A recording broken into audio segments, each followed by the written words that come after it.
Selamat pagi korang. So hari ni hari Ahad 25 hari bulan. So saya pagi lagi guys. Sekarang pukul 7 something pagi. So kita nak bersiap, kita nak pergi library.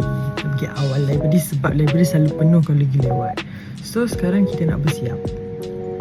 So macam mana tak? Ni saya dapat ada labu punya. Macam main gila. So since saya pakai ada labu, so saya guna je yang ni. Okay, so kita pakai toner dulu. First kita akan pakai toner. Korang boleh tak suggest kat saya serum? Serum? Pelik ni. Serum yang okay, sebab kulit saya kulit Within pun skincare mahal no. Mesti ramai kan student sekarang buat part time.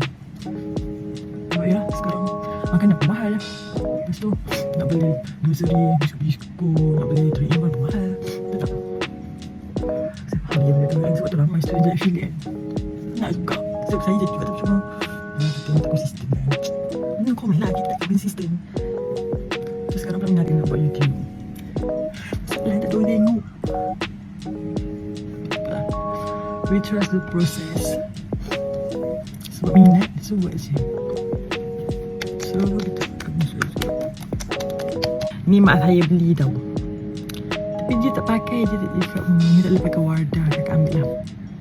Asyik baik juga ambil weh. Aku pun sunscreen Biore tu kan, habis.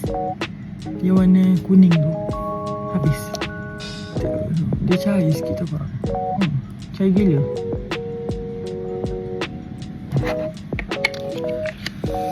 Harap tak ramai lah yang orang hari ni.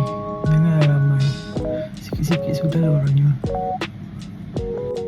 Kadang-kadang tak tahu lah kan, saya pergi library 24 jam kat sini. Dekat kerja saya 24 jam tu dia tak penuh sangat.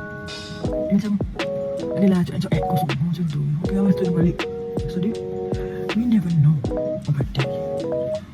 Kita tak balik wak. Tadang. Kita dulu.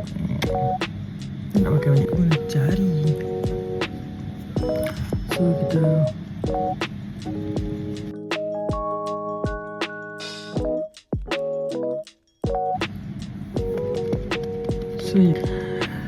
Wardah punya cream blush.